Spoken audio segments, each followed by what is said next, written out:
오늘 우리에게 주시는 하나님의 말씀은 사사기 3장 12절에서 25절까지 말씀입니다. 3장 12에서 25절까지 말씀 굉장히 길어요. 그래서 우리 천천히 한번 본문의 말씀을 생각하면서 한번 읽도록 하겠습니다. 3장 12절에서 25절까지 말씀 읽습니다. 12절부터 읽습니다. 시작. 이스라엘 자손이 또 여호와의 목전에 악을 행하니라. 이스라엘 자손이 여호와의 목전에 악을 행하였으므로 여호와께서 모압 왕 에글론을 강성하게 하사 그를 대적하게 하심에 에글론이 암몬과 아말렉 자손을 모아 가지고 와서 이스라엘을 쳐서 종려나무 성읍을 점령한지라. 이에 이스라엘 자손이 모압 왕 에글론을 18해 동안 섬기니라. 이스라엘 자손이 여호와께 부르짖음에 여호와께서 그들을 위하여 한 구원자를 세우셨으니 그는 곧 베냐민 사람 게라의 아들 왼손잡이 에웃이라.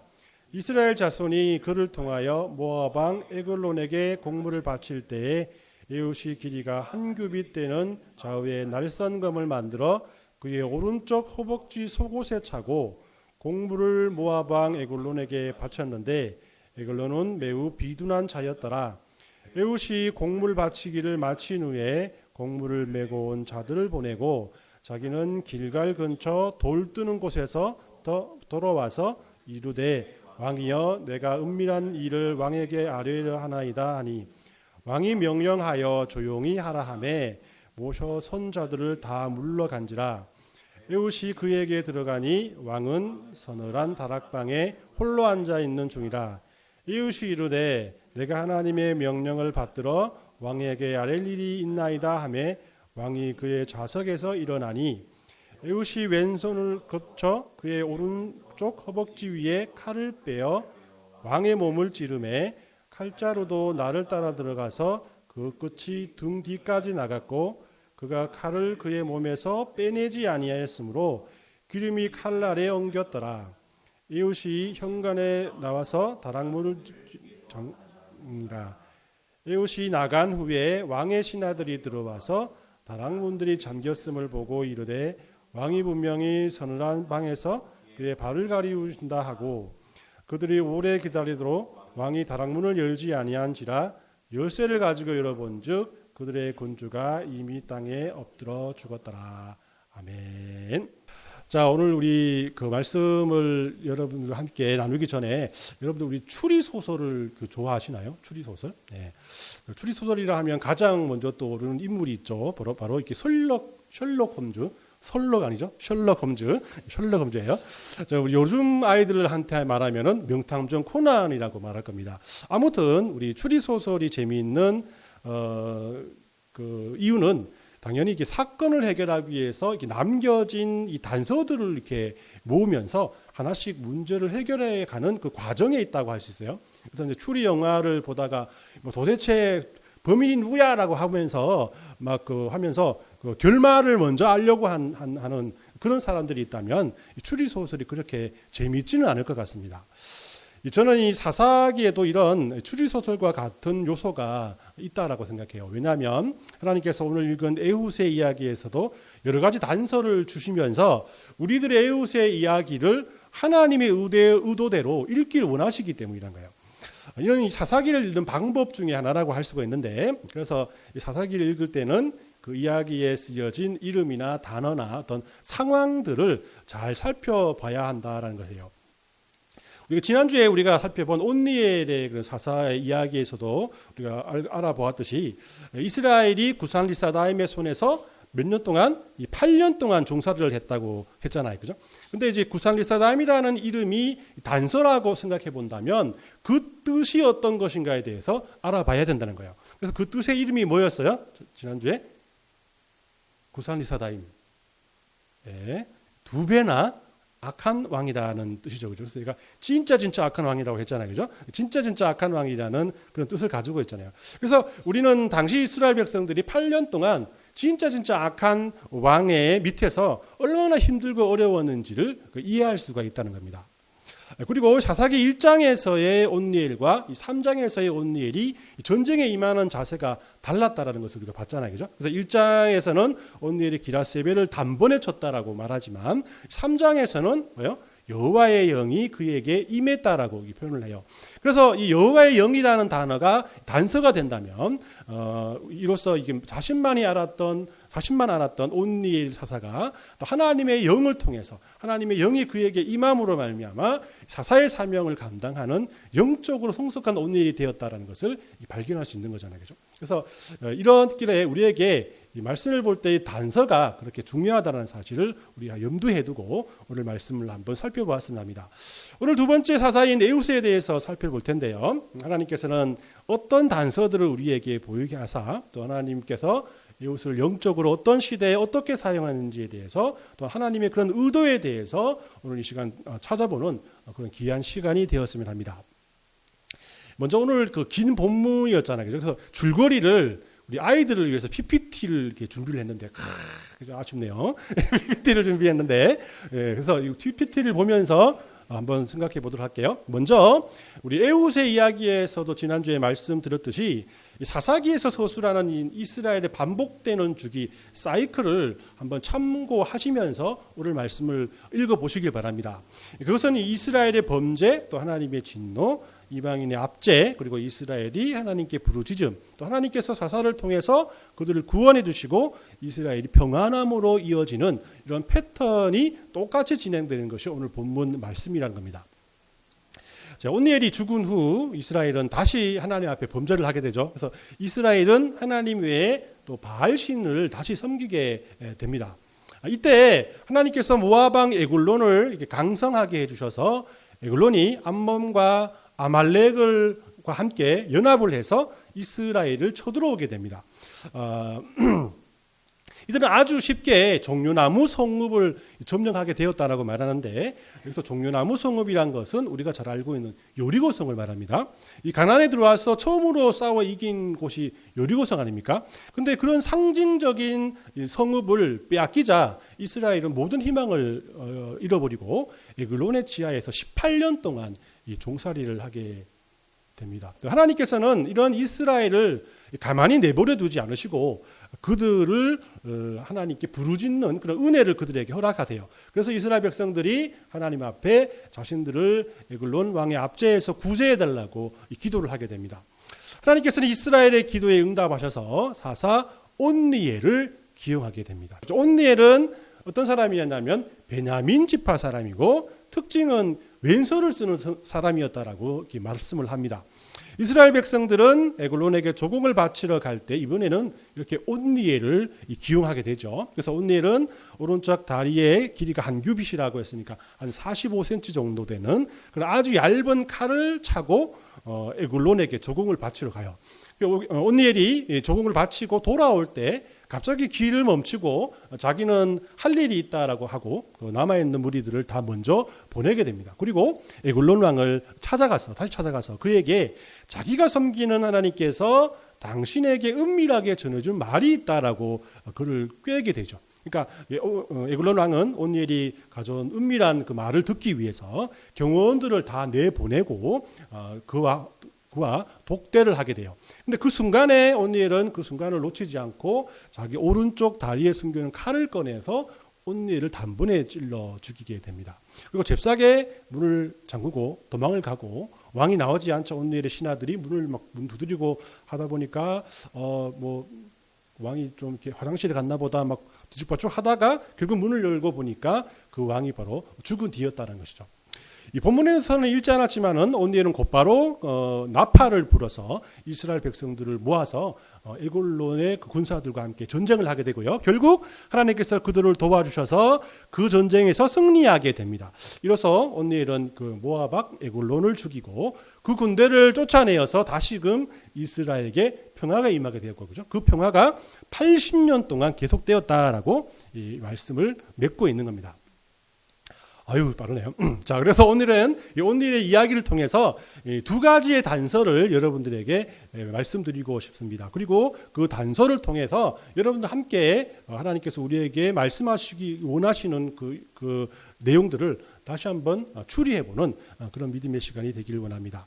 오늘 여러분들에게 준 단서 두 가지는 바로 왼손잡이라는 단어이고요. 또 하나는 비둔한 자라는 그 단어입니다.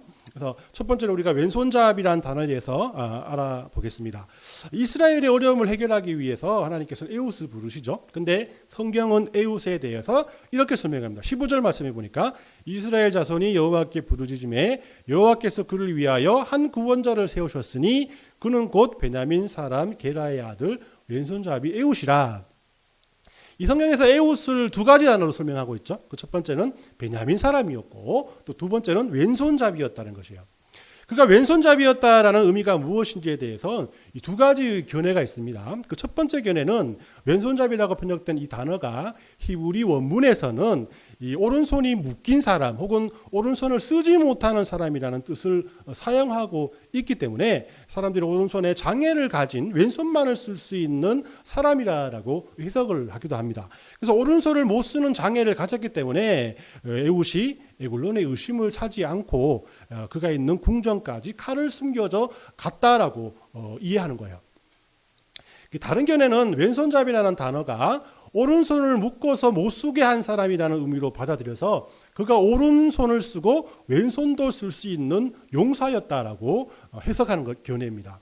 이것을 이해하기 위해서는 에웃의 설명에 뒤따르는 두 번째 단어인 베냐민인 사람이라는 것에 대해서 잘 알아야 합니다. 여러분들 베냐민의 뜻이 뭘까요?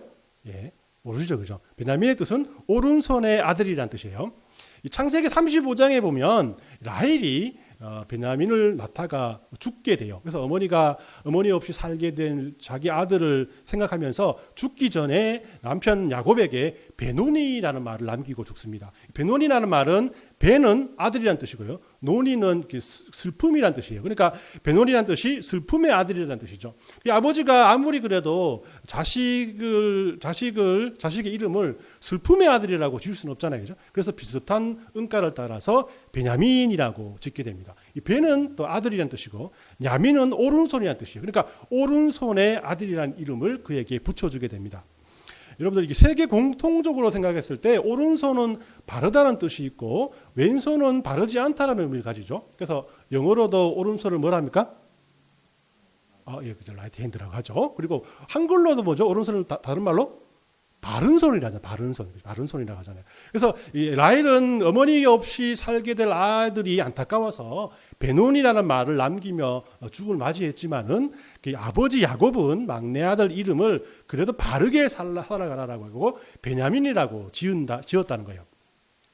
그래서 그런지 그 베냐민 지파가 인구도 많지 않고 땅도 참 좁고 힘도 없는 그런 나라였거든요. 그래서 그들이 그런 어려운 환경들을 이기기 위해서 남자들에게 이 특이한 군사 훈련을 시켰다고 합니다. 그래서 바로 남자아이가 생기면 그 아이의 오른손을 묶어서 못 쓰게 하고 왼손만을 사용하게 해요. 그렇게 오랫동안 단련을 하면 양손 다 쓸 수 있는 사람이 된다는 것이죠. 그래서 베냐민 지파는 비록 군인의 숫자는 적었지만은 모두가 양손을 사용할 수 있는 이 특수부대의 성격을 띄었다라고 말하는 거예요. 그래서 에웃을 설명하면 왼손잡이는 왼손에 장애를 가진 사람이 아니라 이 베냐민 지파의 용사였던 에웃이었기 때문에 당연히 양손을 쓸 수 있게 훈련된 사람이었다라고 보는 겁니다. 그것도 그럴 것이 사사기 20장에 보면 베냐민 지파 사람들이 레위 지파 제사장의 그 아내를 첩을 잔인하게 죽이잖아요. 그죠? 그래서 11지파가 베냐민 지파의 군대와 함께 전쟁을 할 때 베냐민 지파 군인들을 설명하는 그런 그 내용이 20장 15, 16절에 나옵니다. 예, 말씀을 한번 띄워주시면 사사기 20장 15, 16절에 보면 그때의 그 성읍들로부터 나온 베냐민 자손의 수는 칼을 빼는 자가 모두 26,000명이요. 그 외에 기브가 주민 중 택한 자가 700명인데 이 모든 백성 중에 택한 700명은 다 왼손잡이라 물매로 돌을 던지면 조금도 틀림이 없는 자들이었다라고 말씀을 합니다. 여기서 뽑혀 나온 베냐민 용사들이 700명이나 되는데 그 700명이 다 모두 왼손잡이라고 말하는 거예요. 그렇다면 700명의 사람들이 모두 장애인을 가진 사람을 700명 뽑았다라는 말은 분명히 아닐 거란 말입니다. 이는 틀림없이 어릴 때부터 양손을 쓰도록 훈련받은 정예 부대 사람들이었음을 알려주는 거예요. 그래서 돌을 던지면 조금이라도 틀림없이 정확하게 맞췄다. 왼손으로도 그런 사실을 통해서 우리가 확신을 할 수 있다는 거죠. 그래서 이런 단서들로 봤을 때 에훗은 오른손을 사용하지 못하는 장애인이 아니라 양손을 다 쓸 수 있도록 훈련된 베냐민 지파의 정예 용사였고, 하나님께서 이런 에훗을 사용하셔서 에굴론을 암살하게 했다라는 설명이 더 논리적으로 들리는 이유입니다. 이 두 번째 단서는 비둔한 자라는 단어예요. 그래서 비둔한 자라는 말은 17절에 나옵니다.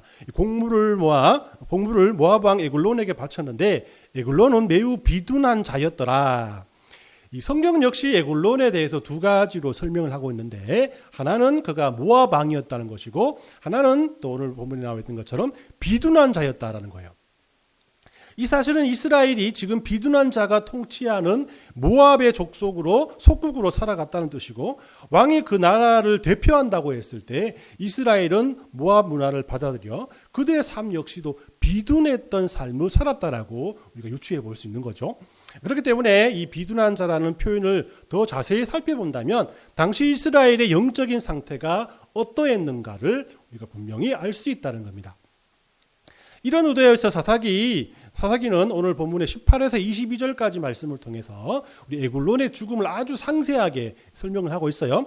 에굴론이 어떻게 칼을 숨겨서 에훗이 어떻게 칼을 숨겨서 에굴론의 앞에까지 갔는지, 또 에굴론의 관심을 끌기 위해서 어떤 말을 사용했는지, 그가 에굴론을 찔렀을 때 그 칼날이 자루와 함께 섞여서 그 배를 관통해서 등 뒤까지 나왔고, 그 칼을 몸에서 빼지 않은 상태로 그대로 놔두니까 거기에 기름에 있는 몸에 있는 기름이 엉켜가지고 빼기도 힘든 그런 상태가 되었다라고 해서 우리가 영화를 보듯이 아주 상세하게 그의 죽음에 대해서 말씀하고 있다는 거예요.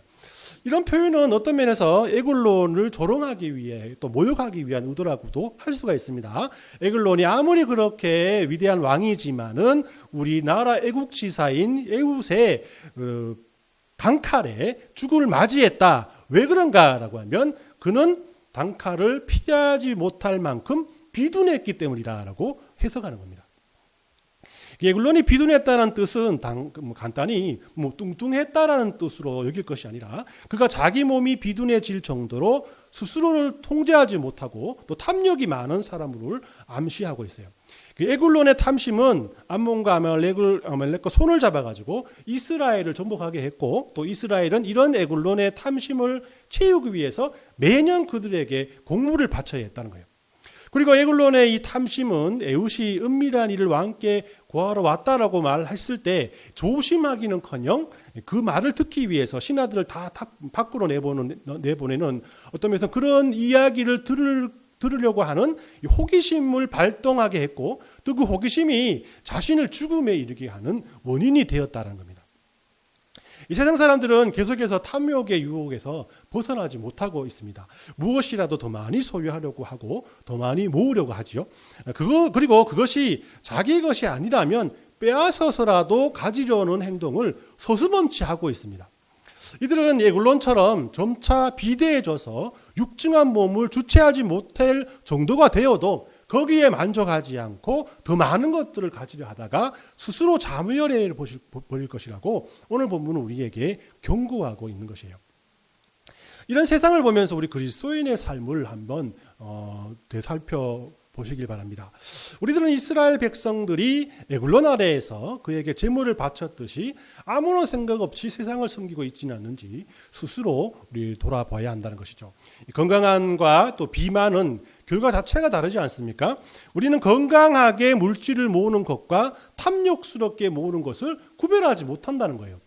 바르고 정직하게 살아가는 것보다는 일단 모아놓고 보자라는 생각이 득세하고 있기 때문이란 거예요. 그러나 이 탐욕은 빠른 시간 내에 많은 것들을 자기 것으로 가질 수는 있지만 그것만을 따라서 가게 되면 에굴론과 같이 자신을 찌르는 칼날을 피하지 못할 정도로 비둔해진다는 겁니다. 그래서 예수님께서도 이 어리석은 부자의 그런 이 비유를 통해서 이렇게 말씀하셨어요. 누가복음 12장 20절과 21절 말씀을 보면 하나님이 이르시되 어리석은 자여 오늘 밤에 내 영혼을 도로 찾으리니 그리하면 내 준비한 것이 누구의 것이 되겠느냐 하셨으니 자기를 위하여 재물을 쌓아두고 하나님에 대해서 부여하지 못한 자가 이와 같으리라고 말씀을 합니다. 우리들은 이 어리석은 부자와 같이 에골론 왕과 같이 탐욕 속에 살아가는 사람들의 결과를 보고 그리스도인들은 무엇을 추구하고 살아가야 할지에 대해서 우리가 이 말씀을 통해서 배워야 한다라는 것입니다. 오늘 말씀을 이렇게 정리해 보면요, 오늘 살펴본 이 두 가지의 단서를 통해서 에웃의 이야기를 보면 우리에게 큰 많은 그 교훈을 주고 있는 것 같습니다. 먼저 왼손잡이라는 단서를 통해서 알 수 있는 것은 에웃은 사사로서 하나님께 쓰임 받기 전부터 훈련된 정예의 출신의 용사였다는 것, 또 하나님이 에웃을 선택할 만한 이유는 그가 오직 하나님께만 영광을 돌리고자 하는 신앙을 가지고 있으면서도 언제라도 하나님을 위해서 싸울 준비가 되어 있는 양손잡이의 손을 가진 사람이었기 때문인 거예요. 그리고 이 비둔하다라는 단어는 이스라엘을 점령하여 그들을 괴롭혔던 모압 나라의 에글론 왕을 이르는 말이었고요. 또 이를 통해서 우리는 당시 이스라엘의 영적인 상태가 세상의 탐욕을 젖어 살아갔던 사람들이었음을 말씀하고 있습니다. 이 탐욕의 땅에서 욕심을 젖어 살아가던 이스라엘 백성들을 하나님께서는 베냐민 지파 왼손잡이 에웃을 통해서 구속해 주셨습니다. 에웃의 손은 바로 베냐민이라는 뜻의 이름처럼 하나님의 오른손에 잡힌 자의 손이라는 거예요.